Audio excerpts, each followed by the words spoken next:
you follow the stock market either on our airwaves or on the web or by reading old-fashioned newspapers, you're constantly seeing and hearing these people opine about the state of the consumer. They tell us the consumer's feeling good or feeling squeezed based on big-picture economic data, macro people. But the truth is, most of these talking heads don't have a clue about how consumers think. They aren't retailers. They aren't merchants. They don't sell things to people for a living. That's why tonight I want to talk to a true brand expert, a real guy, Damon John, fashion designer, author, businessman, probably best known as the founder and CEO of FUBU, as well as being a panelist on, I know, one of your favorite shows, Shark Tank, and author of The Brand Within and Display of Power. Now, in this game, there's only a bias. There's bias to listen to people who are stock market professionals. And I think that's a mistake. Expertise is expertise. And Damon John understands branding better than anyone else out there. The last time we had him on the show, in April of 2010, he told us that BlackBerry had a lousy brand image. At the time, it was $71 stock. Now it's trading at less than $14. He also created the Damon John Lifestyle Brand Index, 7 stocks that are up an average of 44% since then, nicely outperforming the 33% gain in the S&P 500 over the same period. He beat the market. That's the highest compliment I can bestow. And that's why tonight we want to go back to the well. Take advantage of his keen brand awareness once again. Mr. John, welcome back to Mad Money. How are you? Thank you. I'm great. Good to see you. You know what? On the index, we didn't mention that I did short RIP, I mean RIMM at the time. Right. Correct? Now, yes, and that was a great call. Well, you're a stand-up guy. Now, how did you know? Because at the time, a lot of the analysts felt that that company was never going to lose its mojo, to quote my friend David Faber.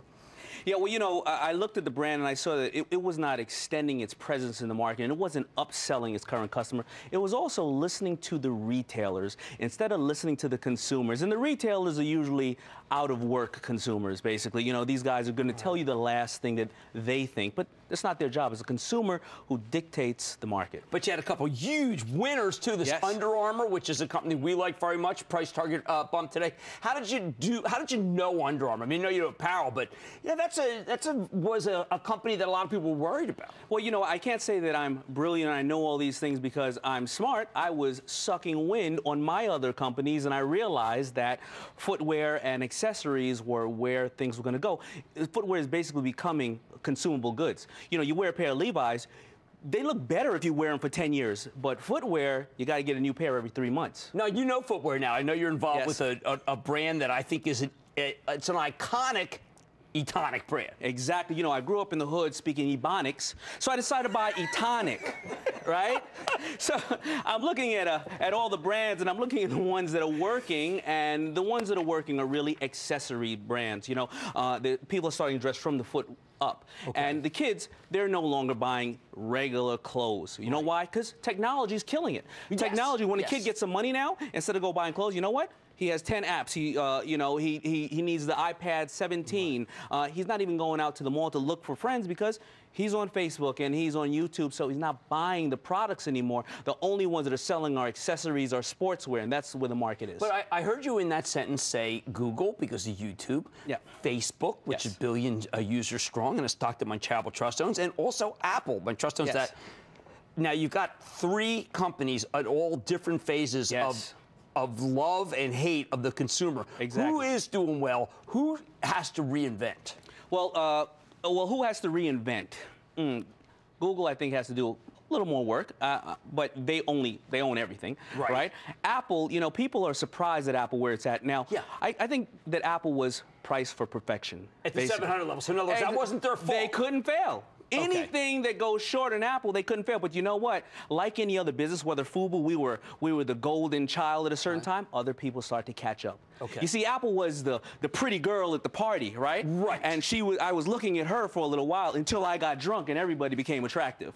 You understand what I'm saying? Right. So, you know, I like to put it in layman's terms because I'm a layman guy. Well, I defer. Now, how did Samsung get to be cool? I'll tell you what. They did something very, very rare. They trickled up. Now, Samsung, whether people know it or not, I mean, that thing used to look like Zenith, right? We didn't know what it was, right? Exactly. Yeah. They went and spent a lot of money. They spent a lot of technology. But guess what? When I was only selling hats out of my basement, Samsung Textile Division gave me a call and said, we want to underwrite FUBU. Back in 1996, 97. So they were cooler than we always thought looking for cool. along. They're always looking for cool. As Apple, can Apple? It's still cool. Apple is still amazingly cool. Okay, good, because we tend to write it off. Now your index did great, but I understand you got some new players. I got some new players. So and you know what? Maybe I should follow my advice and invest in all of them, but I don't. But well, I have some new players. You should have last time when you were on. You know what? Cow, I'm human. man. I say all this and I go home and I get nervous when I see the market go up and down. The reason, other than the fact that you're a great guy, we also had your back because holy cow, those were great ideas. Yes. And I think brand is how. Look, you can see brands 3 years from now. That's why a stock moves, because you see it ahead of time. I love branding because you know what? There will never be anything new you will ever invent in the world. I didn't put 3 sleeves on a T-shirt, nothing else. Twitter, on 1,000 years ago, was a note on a pigeon's leg. It's only how you perceive the brand and you set the angle that makes people buy into it. Okay, how's Walgreens have a brand?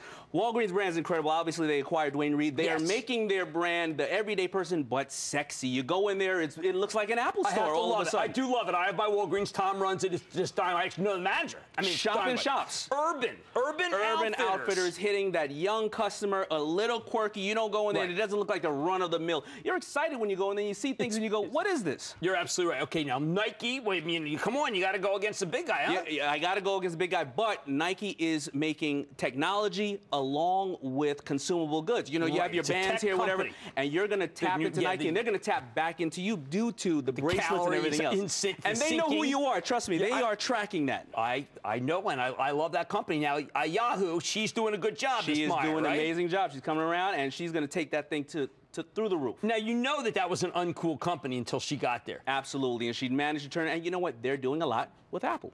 Yes. Right? Yeah, that's they're doing what we call brand leveraging. If you're not cool enough, hang out with a person cooler. I like that. Yeah, I do it all the time. I gotta get into that game. All the other sharks on Shark Tank, they hang out with me because they want to be cool. I gotta sit up there with those bobos all the time. They hang out with me. I always feel like I'm a sailor on the USS Indianapolis when I watch the show. Okay, Visa and MasterCard. They're commission brokers. We're all broke these days. We're putting it on our cards, and guess what? We got to pay the big, and before you know it, it's 30%. Only drug dealers make better margins than that. I wasn't familiar with that gross margin activity. Okay, now here's one that I genuinely think is a huge company, but it flubbed at the beginning, but it's making a comeback. I'm talking FB. FB, those guys. Facebook, listen, one of the most recognized brands in the world. Yes. Everybody sees it every single day, but it's starting to decline in certain areas. Listen, technology gets old, but those are my cousins. I'll tell you why. Because I own FB. See, FUBU, I established FB, and I own the mark in clothing. Well, they got to get together with you. Well, I'll tell you what. Here's my thing. It's $1 billion business. Think about this. Forget the money that will be generated from it, but think about blankets with friends love to cuddle. You come home and all these type of things. It lets the mark stay in everybody else's face. And guess what? I'm willing to give almost all of the proceeds we'll make out of it. Why don't we start to fund high school programs for kids to learn technology? Has he called you on this? Not yet, but you know what? Why don't we really become friends to America and fund some new technology for new entrepreneurs? Let me put out this brand, do $1 billion, $2 billion a year in business, and put it back into the public's hands. Okay, I'm just going to tell people I know, because you're never going to do it yourself. I'm going to say this point blank. If anyone even knew how charitable this man is, I don't want to embarrass him, but I can tell you personally, there isn't anyone who cares more about education and giving to education than this man. All right. Keep calm. I own the mark. Keep calm. Shareholders, I got you. That's the Shark. Damon John, founder and CEO of FUBU, brand expert, and just all-around fabulous guy. Attend my Damon John Academy when you can. DamonJohnAcademy.com. Thank you for always supporting us. Got it. Thank you. Thank you. Stay on Cramer.